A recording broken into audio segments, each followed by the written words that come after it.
Have you heard of the band The Clash? The English rock band formed in 1976 during the original wave of punk, who wrote the song Should I Stay or Should I Go Now? I bet if you heard the opening riff, you'd recognise it immediately. I mean, it's pretty infectious and punky. I love it. The reason for asking is the words of the song sum up, well, the endless internal dialogue we may go through when being faced with a big career choice. I'm sure we've all faced difficult decisions. I mean, I know I did when I ended up quitting my very stable job at one of the world's largest accounting firms with nothing to go to because I was deeply unhappy. This was one of the most difficult decisions I've ever faced. I felt like a fish caught on a line. No matter what I did and how much I twisted, I just couldn't get free.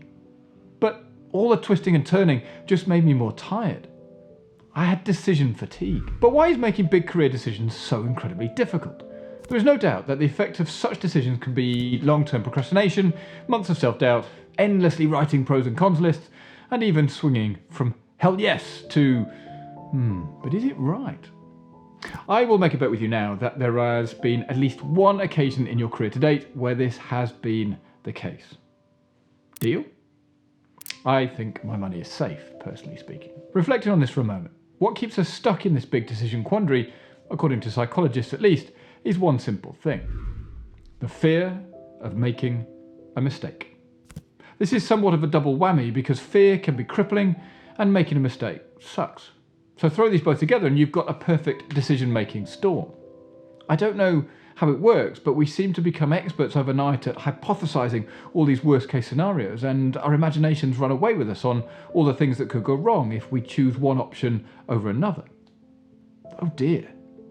But then it's not long before these thoughts we come up with for the other option become far worse.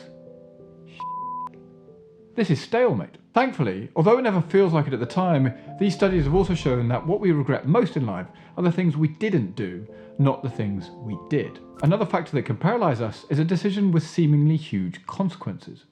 These factors can keep us frozen in our thinking. It then becomes easier to put off long-term decisions because they are so huge. For some reason, short-term choices feel easier. Consider these questions for a second. Should I leave a career which gives me the status and money I want, but which feels me leaving squashed, unfulfilled, and out of step? Should I just leave and walk away without a plan? Am I in the wrong job? I dread Monday mornings, but however hard I try, I can't find any viable alternatives. I'm dying of boredom. This place really isn't me, but is it the wrong time to move? It's questions like these that keep us paralyzed with fear and unable to make a choice. So what do we do? Especially if we're in a leadership position. Without getting into the debate over whether leaders are born or made, because that's one that could take us off course of this video, it's worth noting that great leaders evolve one pivotal decision at a time. These leaders turn big pivotal decisions into catalysts for growth and opportunity rather than let fear or doubt become a career stopper. That's why I've studied successful leaders to see how they have approached big career decisions and come up with the following 5 reasons. Number 1, they hold themselves accountable. Quite simply, they did not make the decision alone. Whether it's a personal decision on the next role or a big decision in the workplace, they did not do it in isolation. Rather, they took full accountability for making the decision work. There was no complaint about not having enough information. There was no pointing to others about issues or circumstances. Instead, they held themselves accountable. They quickly learned they had to make the tough decisions. In much the same way, Barack Obama talks about getting to a 51% confidence level in his decision-making. Great leaders know they had to learn to make and deal with tough decisions. No decision that landed on Obama's desk, for example, was a good one. It was more the choice between tough, horrendous options. That's why he was making the decision. Others around him were empowered to resolve situations before reaching his desk. So when it did, there were no easy choices. So when making tough choices, this applies to taking the next role or in performing their current role, and that's where the decision needs to be made. Accountability is a wide term but always includes holding others accountable for their work and letting people go if they're not fulfilling their roles and responsibilities. I mean, this is a horrendous decision to make because it affects people, but it needs to be done. So whether it's making their next big career move, letting someone go, or making tough operational decisions, personal accountability meant no excuses.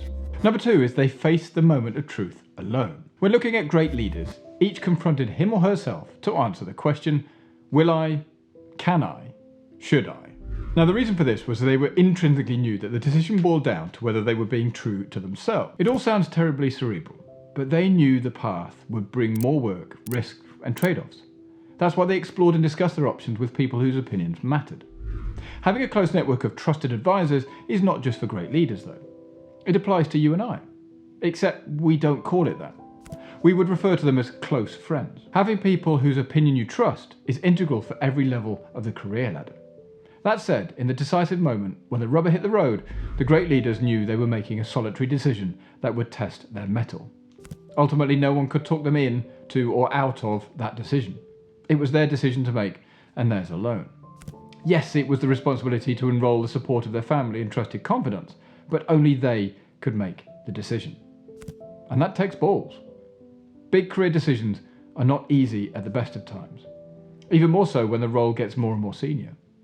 So don't shirk the responsibility, just embrace it. Now, number 3 is they listen to their inner voice. The feedback shows that in these big moments, the decisive moment that transformed their way of thinking, they went from purely logical and linear to making a more pivotal decision that, even with rigorous analysis, came down to more of a personal judgment call.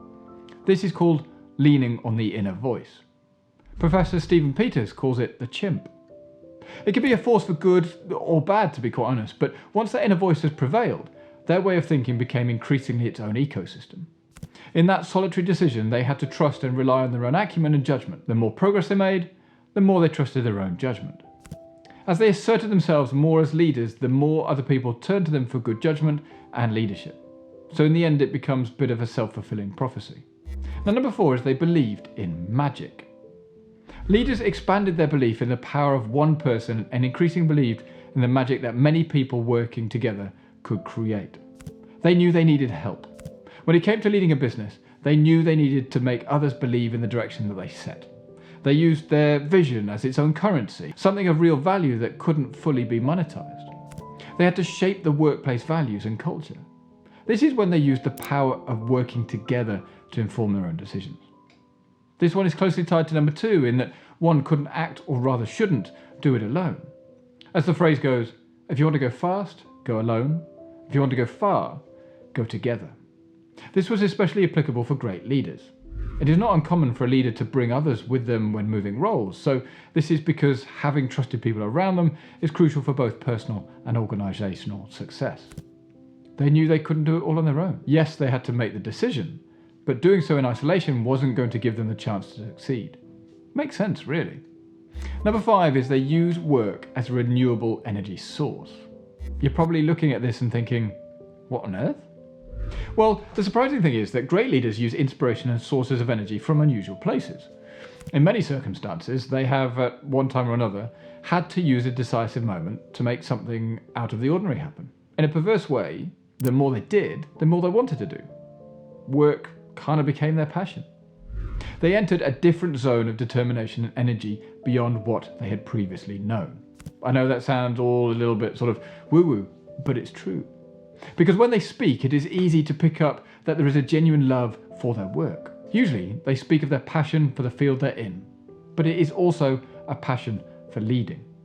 Now, I know that I'm talking about how great leaders make big decisions in the context of career choices, but it is in this instance, it's about general decision making, using their work as a driver to succeed, to change the business, to be profitable, all charges their proverbial energy batteries. And in turn, they use this charge to make decisions.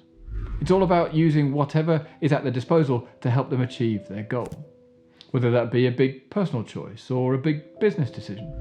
How great leaders handle pivotal decisions shows us of what separates leaders from managers. Their incredible achievements and personal growth came out of a decision to change the narrative from what their expected course of events was going to be. And that's it. These 5 reasons help understand what makes great leaders make the decisions they do, especially if you're uncertain as to what is going on. Now, I would love you to share which of these you think is most applicable to you, but please do let me know in the comments below if you have used or if any of them resonate, or in actual fact, you disagree with any of them. With that in mind, do you want to know the only career advice I will give my kids? In that case, please check out this video here and you'll find out what it is. But with that, have a great day, and I'll see you all in the next video. Cheers.